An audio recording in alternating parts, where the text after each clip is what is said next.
Bonjour. En Pologne, le 18 mai et le 1er juin auront lieu les élections présidentielles. Donc les citoyens polonais, nous allons élire le président de la République. Donc, quel est le rôle du président? Donc, à savoir que la Pologne est un système politique parlementaire, donc le rôle du président est bien moindre par rapport à la France. Il a plus de pouvoir qu'en Allemagne et moins de pouvoir qu'en Italie, pour vous donner un ordre d'idée. Donc le président de la République, il est élu pour un mandat de 5 ans, donc c'est le chef de l'État. Il nomme le Premier ministre issu de la majorité parlementaire, donc là c'est Donald Tusk, compte tenu des dernières élections législatives qu'il y a eu en 2023, c'est bien ça. Le président de la République, il a un droit de veto législatif. Donc, quand le Parlement soumet une nouvelle proposition de loi, le président peut la rejeter. Et le Parlement, une fois que le président a rejeté cette proposition de loi, le Parlement peut l'adopter avec une majorité de 3/5, ce qui n'est pas évident, compte tenu des divisions qu'il y a au sein du Parlement.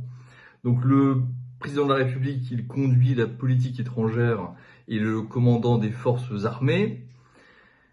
Et également, lors d'une crise politique ou militaire, ces rôles sont étendus dans le cadre de la Constitution. Alors excusez-moi, j'ai mon chat qui miaule, je ne sais pas si ça s'entend. On va essayer de faire avec. Donc actuellement, c'est la 3e République en Pologne, donc post-1989.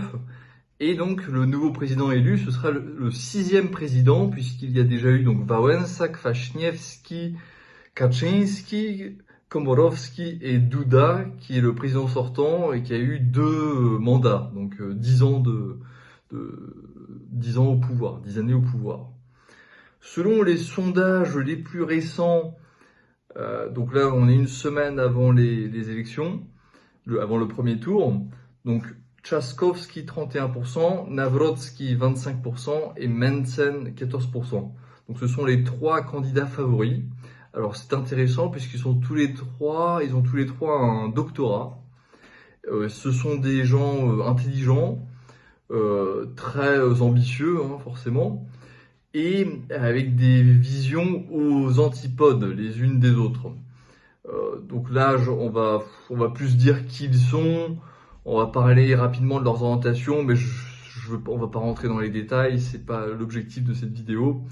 Si je travaillais chez Arte, je vous dirais qu'on a un candidat pro-européen et 2 candidats nationalistes, ce qui n'est pas non plus faux en soi, mais c'est bien sûr, mais il y a quand même des nuances entre les 2 candidats nationalistes qu'il faut évoquer, puisque compte tenu de leurs orientations économiques, ce sont des programmes complètement opposés. Donc le premier candidat, Rafał Trzaskowski, donc très certainement ce sera lui le président. Alors bien sûr, rien n'est joué, mais quand même, c'est le favori. Donc c'est le candidat de la coalition civique qui est au pouvoir avec Donald Tusk. Donc c'est un libéral pro-européen. Il a 53 ans. Il est issu d'une famille intellectuelle de Varsovie. Son père était jazzman, donc c'est intéressant. Il a 2 enfants. Donc il a un doctorat en sciences politiques sur les réformes institutionnelles de l'Union européenne. C'est un expert de l'Union européenne. Il était, il me semble, conseiller en termes de politique étrangère, quelque chose comme ça. Il a été ministre du numérique et de l'administration. Sous un gouvernement, il me semble, sous Ewa Kopacz, qui était première ministre, donc toujours coalition civique, avant que le PiS arrive au pouvoir pendant 10 ans. Il a été vice-ministre des Affaires étrangères. Depuis 2018, c'est le maire de Varsovie. En 2020, il était candidat aux élections présidentielles. Il a obtenu 49%, donc il était vraiment à deux doigts de devenir le président. Et il parle anglais, français, italien, espagnol et russe. Alors, il y a une vidéo, j'ai cherché rapidement sur YouTube, j'ai trouvé une vidéo où il parle français. J'en ai pas trouvé, c'est pas évident d'en voir d'autres. Et donc, en effet, il parle bien. Bon, son discours, on sentait qu'il était quand même, je pense pas qu'il ait improvisé complètement, il devait déjà l'avoir mémoré. Donc je ne sais pas s'il a un niveau C1 ou C2. S'il m'appelle par téléphone, nous pourrons bien sûr discuter en français pour qu'on puisse évaluer son niveau. Donc son programme, donc très pro-européen, euh, d'un point de vue politique étrangère, donc rapprochement de Berlin et de Paris. Au niveau sociétal, bien sûr, une libéralisation, notamment par rapport à l'avortement, par rapport aux droits des femmes, tout ça. Donc, on a encore l'héritage des 10 années de PiS, donc ça, faut le prendre en compte, notamment aussi en termes des juges de la Cour suprême, etc. Et on n'a pas encore totalement, la transition n'est pas achevée. Il veut également porter le budget de défense à 5% du PIB. Bon, ça, il y a quand même un consensus par rapport à ça au niveau des principaux candidats. Il est contre la taxe sur la valeur des biens immobiliers pour les propriétaires de plusieurs biens immobiliers. Donc voilà. Donc oui, très pro-européen. Donc au niveau des casseroles, on va évoquer pour chaque candidat les casseroles. Donc on lui reproche d'être trop wokiste, avec un peu trop proche des communautés LGBT. Et on lui reproche aussi d'être girouette, il a beaucoup changé d'avis sur des questions assez importantes, notamment par rapport à des projets qu'il mettrait en place. Donc un peu un opportuniste, si vous voulez. Et donc peut-être que c'est pas une girouette, mais c'est simplement le vent qui tourne. Donc voilà, vous m'avez compris. Très pro-business, dans le bon et dans le mauvais sens du terme, puisque ça veut dire un libéralisme effréné. Après en termes de casseroles, alors je regardais rapidement, j'ai pas fait des recherches très poussées. À Varsovie, il aurait construit des toilettes à 600 000 zloty, donc 150 000 euros. Alors certes, c'est énorme, on peut en rire, parce que vu l'état des toilettes, elles n'avaient rien d'extraordinaire. Néanmoins, quand on voit à Paris la purification de la Seine et je sais plus si c'est 1 milliard d'euros qui a été dépensé. Enfin, c'est pas le sujet de la vidéo, mais voilà, en termes il y a quand même 150 000 euros, finalement, c'est pas grand chose. Il y a eu beaucoup de projets immobiliers à Varsovie qui sont très controversés, une bétonisation de la ville. Alors, il veut mettre en place une zone à faible émission, mais ça aussi, il y a du lobby derrière. Il y a une contradiction parce qu'en même temps, Varsovie, il y a plein de boulevards avec des 2x3 watts partout. Enfin bref, on va pas s'étendre sur le sujet, mais c'est vrai on entend plusieurs voix qui s'élèvent pour le critiquer, mais bon, c'est toujours facile de critiquer. Le second candidat, Nawrocki.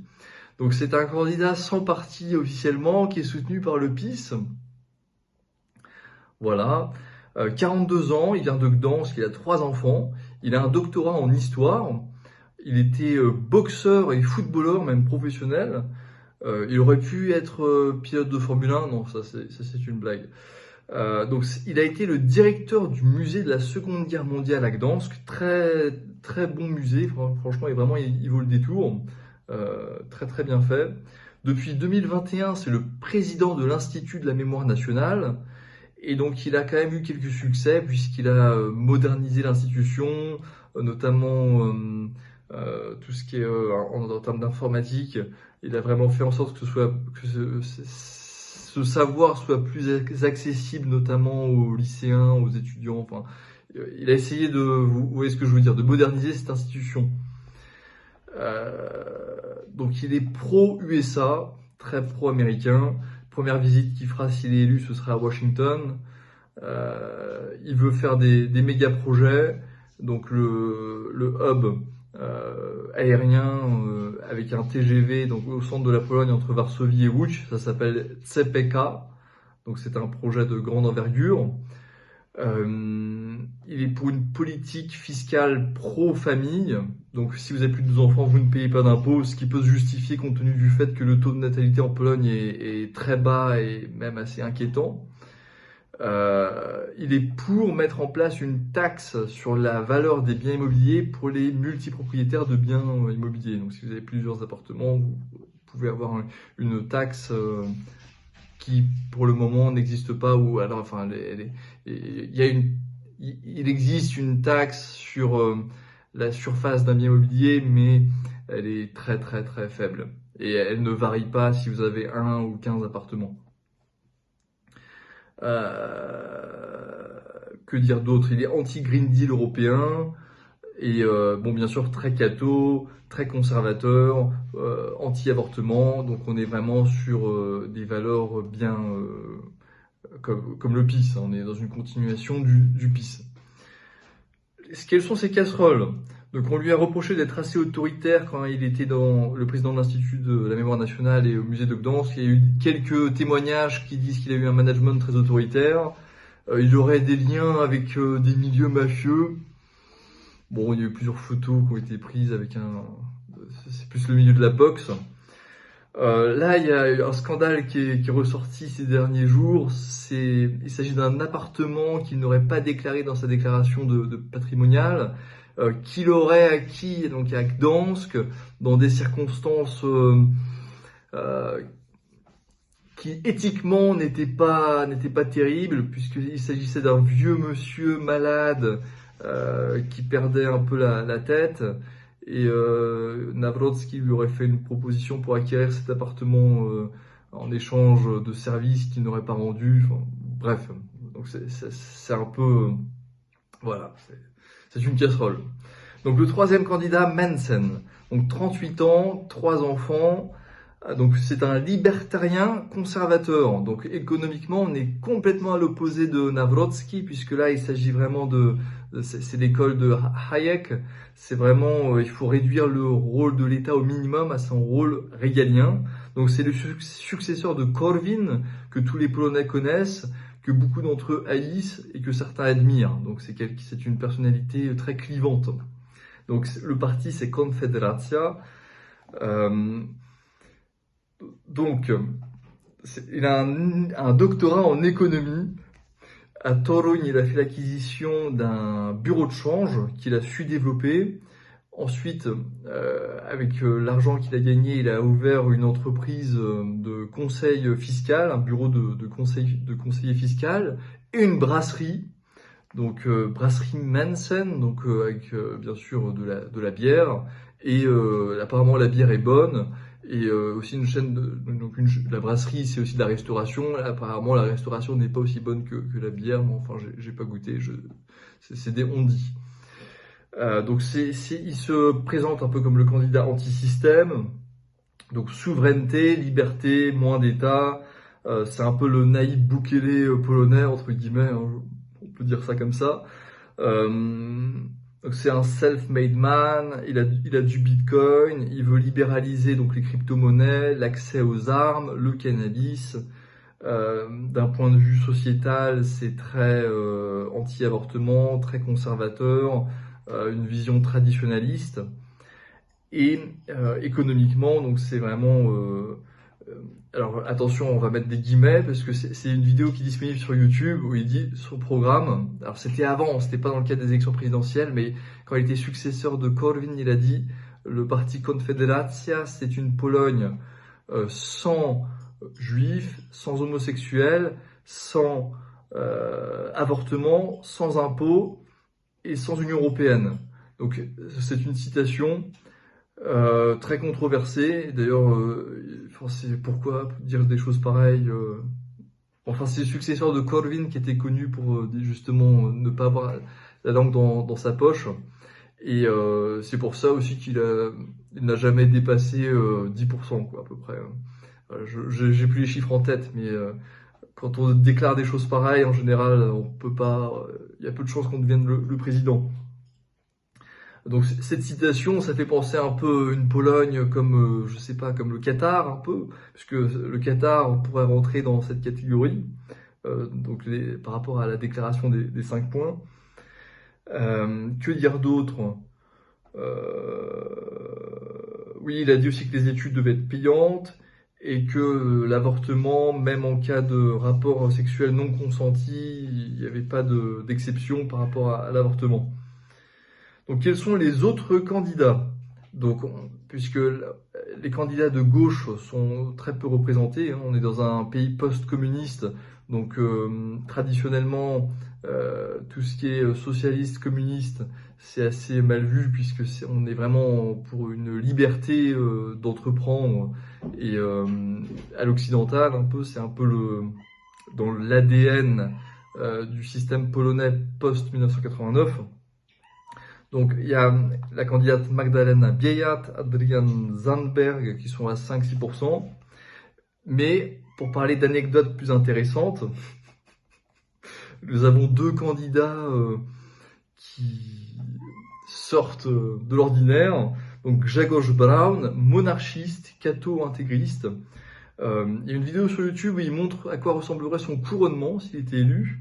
Et il n'y a pas longtemps, il a brûlé un drapeau européen. Et en décembre 2023, dans le Parlement polonais, il a éteint la flamme de la mémoire, de la menorah, dans le cadre de Hanouka, donc la fête juive. Alors pourquoi il y avait une flamme de menorah dans le Parlement polonais, je n'ai pas le détail, mais il l'a éteint avec un extincteur en criant qu'il s'agissait d'un acte de défense de l'ordre public. Donc c'est quelqu'un, au moins dans son programme, il est très clair, et donc il n'y a pas de langue de bois. Donc c'est l'église, donc Kościół, Szkoła Strzelnica, donc l'église, l'école et le champ de tir, ou le stand de tir, hein, puisque la défense, c'est un pilier de son programme. Et ensuite, on a à l'opposé, on a Joanna Senyshyn, qui est une femme de la gauche laïque extrémiste par rapport au standard polonais.